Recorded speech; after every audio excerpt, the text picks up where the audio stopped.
Le podcast Athlète Entrepreneur, animé par Amélie Delebel, vous relate les différents parcours inspirants d'anciens sportifs ou sportifs actuels de haut niveau de différentes disciplines qui se sont tournés par la suite ou sont actuellement dans le milieu entrepreneurial. Des entrevues et reportages qui sauront vous motiver à atteindre votre plein potentiel. Le podcast Athlète Entrepreneur, des cheminements à découvrir. Bonjour à tous, ici votre hôtesse Amélie Delebel et je suis très heureuse de vous accueillir sur mon podcast Athlète Entrepreneur pour cet épisode 009. Athlète Entrepreneur est un podcast qui a pour but de motiver les athlètes ou anciens athlètes qui souhaitent se lancer en affaires. Pour cet épisode, je discute avec un ancien joueur de basketball qui a évolué avec les Wildcats de l'Université Davidson, une équipe de première division de la NCAA aux États-Unis au milieu des années 2000, soit Maxime Paulus-Gosselin. En même temps d'obtenir son baccalauréat et d'évoluer dans le meilleur calibre de jeu universitaire, Maxime a lancé son entreprise Max Kids en 2006, où il a donné des conférences dans des écoles et dans des camps d'été à travers l'Amérique du Nord. Ses objectifs étaient de faire découvrir aux jeunes différents moyens de prendre confiance en soi, ainsi que l'importance de bâtir de saines habitudes de vie. Puis, en 2015, il a également lancé la compagnie Joie, qui a pour but de redonner à la communauté entrepreneuriale. Sans plus attendre, je vous laisse à cette entrevue très intéressante. Bonne écoute! Alors, je suis avec mon invité du jour, Maxime Paulus-Gosselin, qui a évolué dans la NCAA avec les Wildcats de l'Université Davidson avec un certain Stephen Curry de 2005 à 2009. Il a également 2 entreprises, en plus d'occuper le rôle de commentateur sportif à RDS depuis 2011. Sans plus attendre, salut Maxime! Bonjour Amélie, comment vas-tu? Ça va très, très bien. Et toi? Ça va très bien. Merci d'être présent pour cet épisode. C'est vraiment très, très apprécié. Merci à toi de m'avoir invité. C'est un plaisir. Alors, on va y aller sans plus tarder. Alors, ma première question, c'est est-ce que tu pourrais nous raconter justement ton parcours comme joueur de basketball? Donc, je l'avais peut-être pas mentionné, mais c'est ça, tu as commencé à jouer au basketball vers quel âge? Et par la suite, quel a été ton parcours justement jusqu'à l'Université Davidson au niveau NCAA? En version courte, c'est quand même un parcours de plusieurs années. Je vais essayer d'être concis. J'ai commencé à jouer au basket à l'âge de 7 ans. Mes 2 grandes sœurs jouaient au basket au secondaire, puis moi, j'étais au primaire, alors j'avais envie de jouer avec elles. Mon père était aussi un joueur de basket qui a joué en fait à Cap-Rouge, donc dans la région de Québec, où je sais que tu es présentement. Donc, c'était un joueur du séminaire qui est du séminaire de Québec qui a eu beaucoup de succès. On avait encore les petits articles de journaux. Jean-Philippe Gosselin marque 60 points dans le week-end et ce genre de choses-là qui m'intriguaient quand j'étais petit. Fait que j'ai joué de ce temps-là au primaire, au secondaire, au collège Jean de Brébeuf, dans la ligue à partir du secondaire 3, j'ai joué dans les ligues seniors. Donc, je jouais dans la ligue scolaire et dans la ligue senior aussi, en même temps, ou l'été, ces affaires-là. Après ça, j'ai été recruté pour jouer au Cégep 3 à Champlain-Saint-Lambert. Puis, pour l'anecdote rapide, j'ai grandi en grande partie dans les cantons de l'Est, donc j'étais un francophone sans le moindre mot d'anglais en bouche. Et puis, je m'étais lancé le défi d'apprendre l'anglais au cégep. Donc, à Champlain-Saint-Lambert, j'ai eu cette opportunité-là de jouer au basket contre la meilleure compétition possible au Québec en même temps que d'apprendre l'anglais. Puis après ça, j'ai été recruté pour aller dans quelques universités américaines, mais aussitôt que Davidson College m'a offert une bourse, j'ai tout de suite accepté parce que c'était un environnement académique avec de grands défis. Donc, c'est vraiment une université qui est reconnue pour vraiment le défi académique qu'elle apporte. Puis, en plus de ça, au moment où est-ce que moi, j'allais aller à l'université, l'équipe était très compétitive au niveau du basket. Bien sûr, dans la NCAA au niveau Division 1, donc au niveau le plus élevé potentiel. Puis, j'ai joué là-bas. Après ça, j'ai joué un peu sur l'équipe nationale du Canada. Puis, j'ai été entraîneur à Champlain-Saint-Lambert. J'ai été entraîneur-joueur dans un club pro en France pendant quelques mois. Puis, maintenant, comme depuis 2011, c'est toi, tu le sais mieux que moi. Tu sembles avoir les dates en tête. Là, en 2011, j'ai commencé à être commentateur RDS pour le basket de la NCAA, puis maintenant pour la NBA. Ce soir, on fait justement un match. Pour ceux qui écoutent le podcast, je ne sais pas si c'est en live. Ce soir, on fait Miami contre les Warriors à Miami à 7h30. Et Donc, justement, pendant ta carrière de la NCAA, est-ce qu'il y a un moment particulier qui t'a marqué? Parce que là, je l'ai mentionné, donc, on a dû t'en parler souvent, mais c'est ça, tu as joué avec Stephen Curry, qui, pour ceux qui n'écoutent pas le basketball, ont quand même certainement dû entendre parler de lui. Je veux dire, c'est une vedette incroyable dans les dernières années. Vous avez également, en 2008, si mes notes sont bonnes, vous avez été dans le top 8 pour le fameux March Madness, qui est un événement extrêmement populaire, particulièrement aux États-Unis. Quelques secondes du Elite Four. Ouais. Raconte-nous un peu comment ça s'est passé, justement, cette année spéciale-là. Comment s'est passé cette année spéciale-là? Je pense que c'était vraiment une opportunité extraordinaire d'avoir une équipe aussi unie qu'on l'a eu, avec une compréhension de notre rôle individuel qui était vraiment en profondeur. Donc, on avait en effet Steph Curry dans notre équipe à ce moment-là depuis, c'était sa deuxième année, et c'était ma troisième année. Puis, on avait grandi les uns à côté des autres. Puis on avait vraiment une très grande compréhension de ce qu'on pouvait apporter à l'équipe. Donc, moi, j'étais un spécialiste défensif. Je prenais très peu de lancers par match à ce moment-là, mais j'avais cette magnifique opportunité d'être sur le terrain pendant en fait, la majorité du temps qu'on jouait, j'étais sur le terrain, mais pour apporter ce que moi, j'étais bon à faire. Puis Steph apportait ce que lui était bon à faire. Puis Jay Rich, puis Thomas, puis William Archambault, un autre Québécois qui jouait aussi avec moi à ce moment-là. On avait chacun notre force, puis l'année s'est déroulée exactement comme attendu. Parce que dès le début de l'année, coach McKillop, qui était notre entraîneur là-bas à Davidson, nous avait dit il faut s'améliorer à tous les jours, puis vous allez voir, la fin sera un conte de fées. Dans le sens que si on ne se concentre pas sur la finalité, mais si on se concentre sur le processus pour s'y rendre, puis on se dit OK, à chaque jour, je vais m'améliorer un peu. Là, puis on avait à tous les jours, on mettait un sou qui nous était remis par le coach dans un pot vide. Et à la fin de l'année, évidemment, on est 14 joueurs dans l'équipe, un sou par jour, parce qu'on est pratiqué à tous les jours. Ça faisait qu'à la fin de l'année, le pot était plein. Et c'est l'image que coach McKillop utilisait pour dire le résultat de notre saison, c'est pas seulement la chance. Oui, il y a de la chance là-dedans, mais c'est pas seulement la chance, c'est aussi le travail que vous avez fait depuis le tout début de l'année. Puis là, il sortait son pot de scène, puis là, il nous disait à quel point on avait empilé toute l'année, puis on était prêt à gagner le match, peu importe contre qui on jouait. Alors, on avait vraiment cette opportunité incroyable-là d'avoir Steph dans notre équipe qui est un talent offensif sans pareil, encore aujourd'hui dans la NBA. On avait une cohésion puis une unité d'équipe qui est hors du commun, puis on avait une compréhension de nos rôles en plus de travailler fort. C'est un bon combo pour gagner des games de basket. Puis, par la suite, justement, à la fin de ton parcours universitaire, est-ce que tu aurais aimé ou est-ce que tu as des regrets par rapport à la suite? Est-ce que tu aurais aimé ça essayer en G-League ou jouer en Europe, justement, quand on voit des Stephen Curry ou d'autres joueurs qui ont pu pousser justement leur carrière un peu plus loin après l'université? Oui. Est-ce que j'ai des regrets? Non, absolument aucun. Durant ma dernière année d'université, j'ai découvert une nouvelle passion qui est la voile. Donc, j'ai remonté un voilier de comment dire, épave en train de couler à bateau fonctionnel. Puis, avec les moyens du bord, là, avec beaucoup de graisse de coude, puis une couple d'amis, puis mes parents sont venus donner un coup de main. Puis après ça, je suis parti en voilier pendant un mois après l'université pour justement me reconcentrer sur autre chose. Puis à la fin de mon voyage, j'étais convaincu que ce que je voulais faire, c'était redonner mon expérience de basket puis mes capacités de leadership à travers le coaching.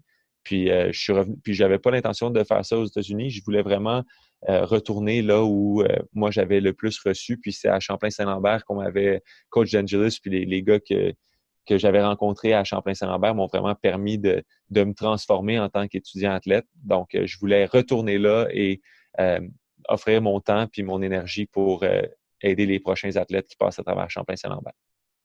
Puis cette idée-là, justement, d'aider les autres est venue quand même pendant ton parcours universitaire, justement, à Davidson, parce qu'en 2006, tu as lancé Max Kids. D'où est-ce qu'est venue, justement, cette idée de lancer cette entreprise-là?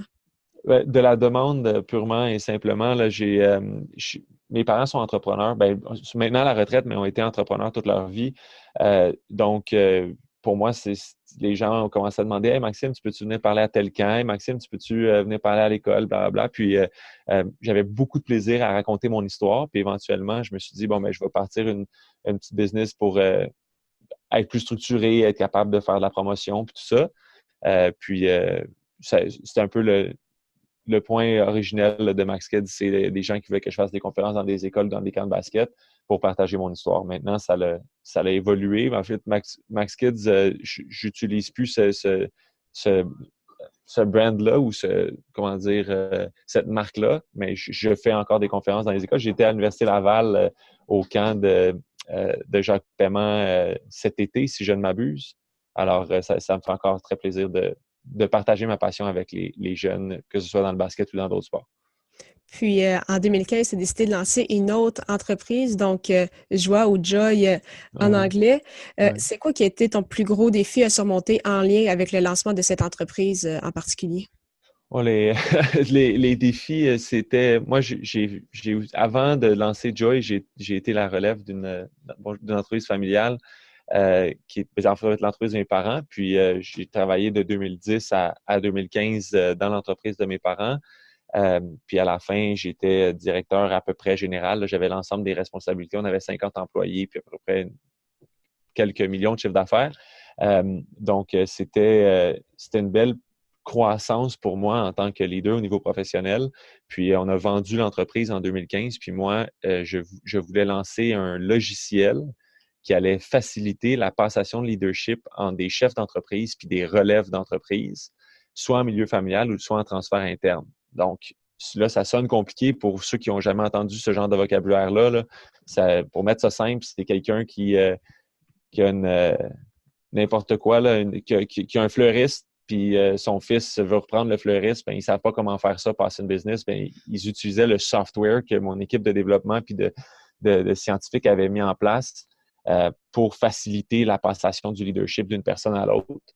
Donc, c'était vraiment ça l'idée. Puis des écueils, des défis, il y en a eu de toutes les sortes. Je venais de la distribution alimentaire, puis là, je lançais une entreprise dans le développement de logiciels. Donc, en termes de connaissance de l'industrie, les meilleures pratiques, la recherche de talent, la capacité de livrer un logiciel en ligne fonctionnel, il y a énormément de complexité qui va là-dedans. Puis j'ai eu la chance de l'apprendre en le faisant. Là, il y a des gens qui l'apprennent avant puis qui le font après. Moi, à ce niveau-là, j'ai fait les deux en même temps. Puis ça a été encore une fois une école quasiment aussi puissante que l'école du sport pour moi que d'essayer de mettre en place une start-up technologique. Puis, quels sont tes objectifs avec justement, pour donner des conférences, que ce soit avec Pro Évolution Coaching ou en ton nom personnel, puis justement avec Joie, est-ce que tu as aussi d'autres idées d'entreprise en tête? Je suis en train de faire mon MBA exécutif à l'Université de Sherbrooke à Longueuil en même temps que tout ça. Donc, oui, je me tiens occupé. J'ai la merveilleuse chance d'avoir un système de support extraordinaire. J'ai une blonde fantastique qui m'encourage dans tous mes projets. Donc, présentement, la compagnie de software Joy, on a coupé l'accès au logiciel l'été passé. Puis, j'ai pivoté l'entreprise pour faire devenir... pour devenir plus un consultant. Donc là, j'offre le même service que le logiciel faisait en ligne, mais je l'offre en personne à des entrepreneurs dans le besoin. Puis ça va extrêmement bien. Puis l'objectif, c'est que je finis mon MBA en juin 2020.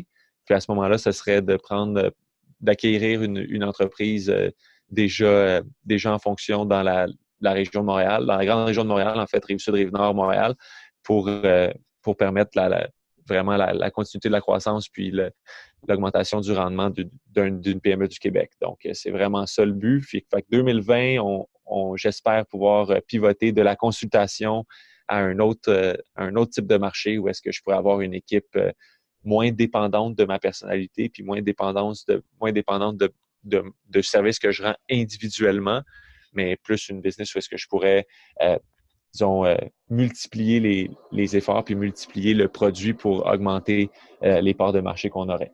Donc, c'est ça l'objectif. Puis c'est juin 2020. Donc, si quelqu'un a des business à vendre, ça vous intéresse de me rencontrer, il n'y a pas de problème, je suis toujours disponible. C'est bon à savoir, le message est lancé. Avant de terminer l'entrevue, je vais juste y aller pour des petites questions en rafale. La première, c'est quelle est la chose la plus importante que le sport t'a enseigné?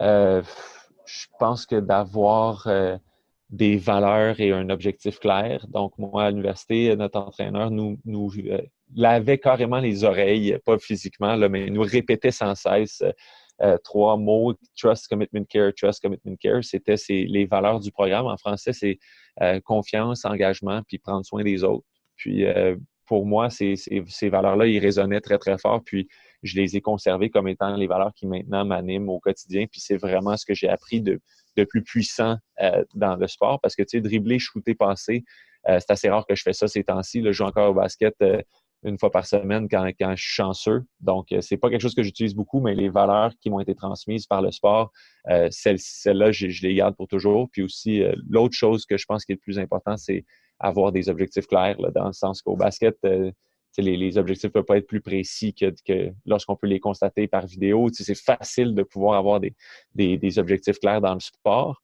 J'ai conservé cette idéologie-là, que des valeurs clairement identifiées puis vécues au quotidien, puis des objectifs clairs, bien, ça permettait d'atteindre mes rêves, d'atteindre mes buts.